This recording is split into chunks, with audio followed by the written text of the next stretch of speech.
Right, Molo Sonbonani, hello, how's it? Good morning, good morning, good morning. It is a Monday, and the Monday edition of Vuka Nazo is on your screens. Apologies for having missed you guys on Friday.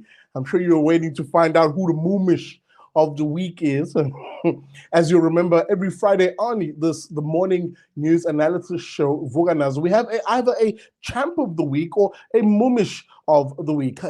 Here's my deal. Here's my deal that I'm going to cut for you right now. This week on Friday, we'll have either two champs of the week or two moomishes of the week. With that being said, good morning, good morning, good morning. Welcome to it. My name is Sihle Ngobese, aka Big Daddy Liberty, and this is your morning news analysis show where we hopefully within 15 minutes give you the breakdown of the news you need to get to know, to get to a grip on. With that being said, do me a favor, because this is a live show. Just hit that like button if you're watching, and maybe give me a little bit of feedback as to where you're watching from, because that'll prove that the sound levels are absolutely pa-shush. With that being said, good morning, welcome to it. A reminder, we here at Vuka Nazo help you start your news day, but if you join our friends over at the Daily Friend, that's dailyfriend.co.za, they come to you live from Mondays to Thursdays, live, as I said, at 1:30 p.m. And they'll help you round off your news day. So make sure you catch them at www.dailyfriend.co.za. Speaking about websites, we have a website here too on this channel. So you can find all the latest content of the Big Daddy Liberty channel on our website at bigdaddyliberty.com. I see you guys coming through in the comment section. Super appreciate your feedback. Lots of Cape Town, lots of KZN watching. We have some KZN news this morning, so look forward to that. A reminder, of course, you can find us at our website at bigdaddyliberty.com. There, of course, you can also pledge some support. Guys, some really interesting stuff coming your way. We're looking to build, as I've always been saying, a alternative news space in this country, one that actually begins to compete with the corporate media. And I am wholly indebted to you in helping build it. Now, enough with that jibber jabber. How about we get straight into the news? Okay, we begin here this morning, indeed, on a story which highlights the nature of the kind and caliber of weekend we've had in this country. I've said it before, and I'll say it again. This country is quickly descending, if not there already, into the very pits of hell. Crime in this country has spiraled to the point where it's effectively out of control. No matter what the politicians, including a certain asshat police minister, tells you, crime in this country has descended into the very pits of hell. And who is going through that shadow of the valley of death, if I can use another biblical expression here? It's you. You and I, the ordinary, sane, sober, moral, prudent type citizen. You and I are facing on a day-to-day basis, because we don't have the bodyguards that politicians have. You and I face, therefore, the very criminals and the criminally intent, the criminally minded individuals, the evil, murderous criminals in this country. You and I and our families face those individuals. What am I talking about? Well, let's look at the rather bloody weekend that we've had in this country, where two stories caught my attention. I'm going to quickly add it to the stream here. Forgive me, folks. As I always say, when I'm doing the show live, it's a bit slower to put these graphics up on screen. 6 people murdered in what was a suspected drug den out in the Eastern Cape. I want to read this piece because it really does point out a rather lugubrious weekend that we have had here. Of course, here's the shocking incident. As these 6 bodies were found, a 3-year-old toddler was still clinging to his mother, who had been shot in the head twice. Imagine that sort of trauma being what this child will grow up with. Well, I want to quickly read, as again in this News 24 piece, which basically quoting a Priscilla Naidu, proceeds to say that the Eastern Cape, the neighbors said that they heard gunshots between effectively 1 and 2 in the morning. However, just before 7, the neighbors went out to check nearby houses and found the bodies of 6 people at this particular house. Another female, she's quoted, that's the police spokesperson. Another female was found in the kitchen, another in the bedroom. The female in the bedroom had a 3-year-old with her who was unhurt. All the deceased are aged between 25 and 35. Young people. It continues to say some of the victims were shot and stabbed, while others were shot only. According to Naidu, the police spokesperson, allegations are that the late owner of the house was a mechanic who worked on cars at the property. Another allegation was that the house was a drug den, end of quote. Now, even as I read this, difficult as that is to read, if I'm to be honest, this weekend, that's not the only casualties in this country. Let me take you to closer to home, Ndwedwe, here in KwaZulu-Natal. As I just prepare that particular graphic, people, please bear with me. Maybe as I'm doing that, please hit the like button. This is live after all. Give me my pound of flesh of likes, people. Wow, I probably shouldn't have used that expression, seeing that I'm talking about murder. But nonetheless, another piece basically that really exemplifies just how a bloody weekend this was. As I mentioned, 5 individuals gunned down at a KZN tuckshop while taking cover from rain. There we go, the graphic has caught up. This happening just outside Ndwedwe, where 5 men were killed and 2 injured after gunmen stormed a tuck shop where a group were drinking alcohol and effectively opened fire on them. This time, KZN police spokesperson A1 J Nika is quoted as having said the suspects opened fire on the group who were drinking alcohol while taking cover from the rain. The gunmen fled the scene directly afterwards. 4 people were declared dead at the scene, while 3 were taken to hospital for medical attention. Nike is further quoted as saying one of the men later died, unfortunately, at the hospital. The deceased were aged between 21 and 43 years old. Again, young people that we're talking about here, broadly speaking, except for the 43-year-old. But nonetheless, these are human lives. Police are appealing to the community to come forward with information which could assist with the investigation, end of quote. Guys, I've said this once and I'll say it again. Crime in this country is spiraling dangerously out of control, and it's the mayhem which concerns me. It's the mayhem, the chaos which concerns me, because the concern here really is, are you ready? Are you prepared for it as an ordinary citizen? Because the reality is really this. I talk a lot about police, ordinary policemen and women in this country, being the last line of defense between us and the criminal intent. But the truth of the matter is, given how incompetently our police are managed, given how poorly our police are led at a political level, we simply do not have a 21st century police force in this country that can deal and respond to the level of criminality and the sophistication now of the criminality, and worse yet, the evil nature, the murderous nature of our criminality. We do not have a police force that can respond adequately. So that really, there is no thin blue line between us and criminals. So that, I say this once and I'll say it again, what used to be 40 more murders a day became 50 murders a day, and now is 70 murders a day. Those numbers are telling you everything you need to know about where the crime picture is going, why it's becoming increasingly violent, and how you, and yes, I mean you, who's watching this, must take matters into your own hands. I've always said this, and what I mean by that, as I hear myself say something which can be misconstrued, is that your safety is your responsibility. You are your own first responder. And I said this, and I'll say it again: get the training, get the license, get the gun. Because at the end of the day, when a robber or a criminal or a murderer is standing in front of you, there is no one to call. You are your own first responder.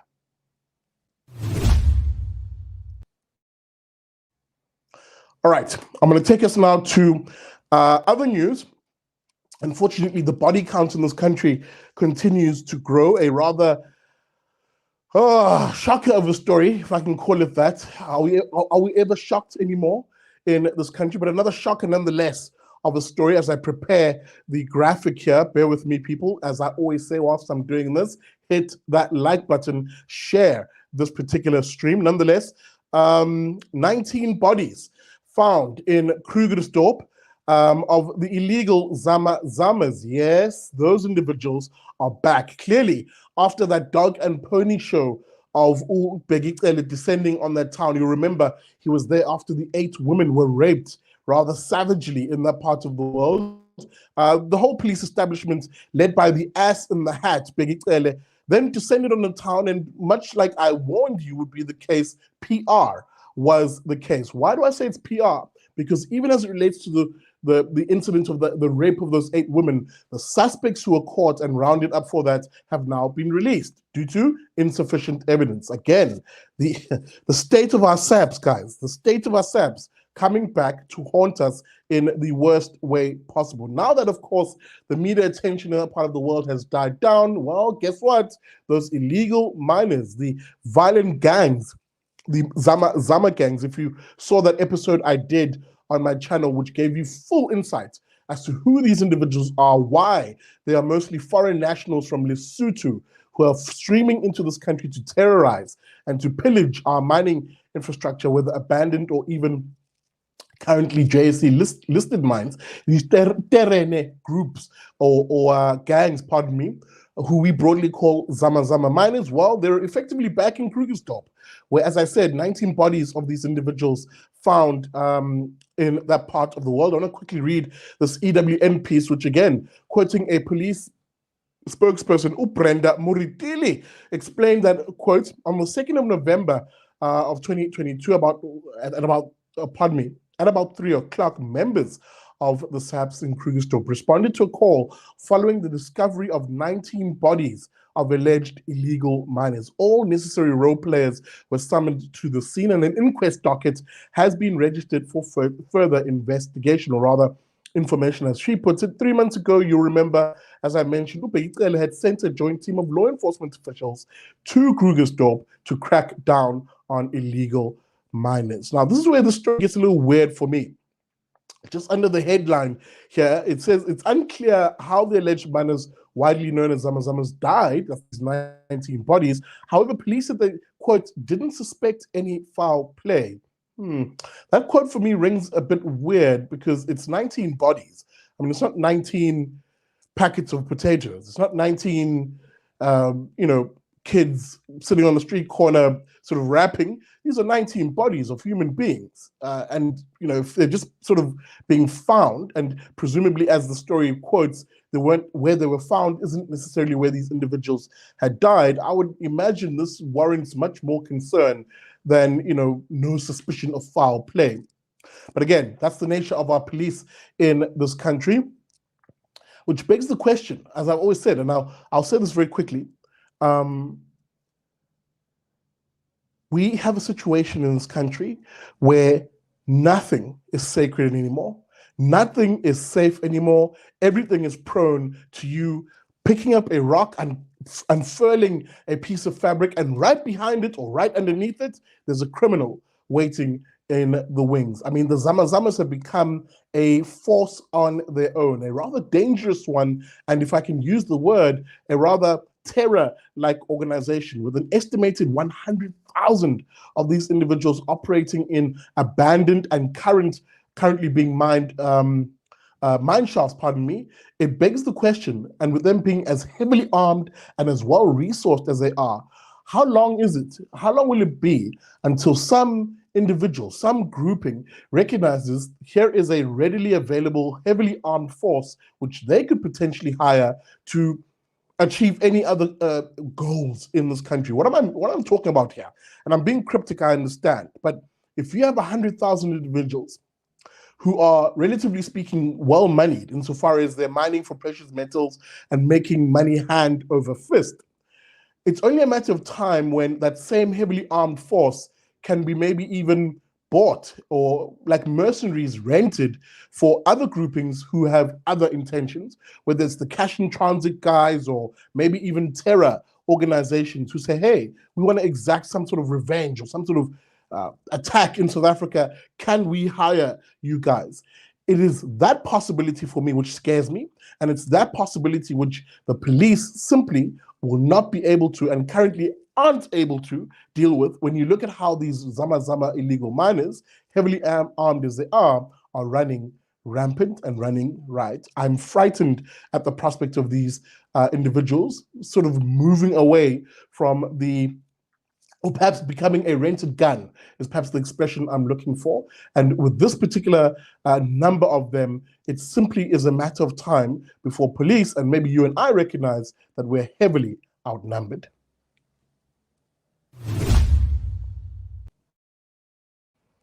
All right, guys, I'm going to wrap it up with one more story this morning. And that is the earthquakes in KZN. Whew, what a weekend.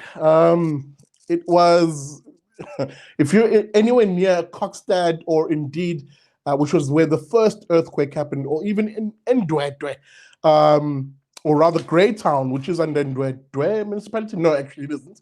But effectively, if you're anywhere near those two centers, well, you would have felt relatively hectic earth tremors, indeed earthquakes. I shouldn't even call it earth tremors, with the first one being near Krugersdorp, registering 4.5 on the Richter scale. And of course, the second earthquake, all within 24 hours, registering a 3.9.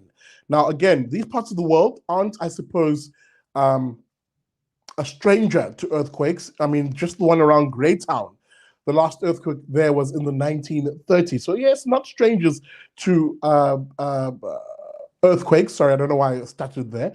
I want to quickly read this piece in the Independent, which gave a breakdown from the geological hippies, who, of course, measured this entire thing.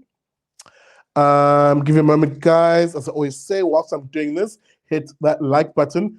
Let me quickly share that image on screen. No, not that one. Not that one. We're done here. Sorry about that. As I try that again.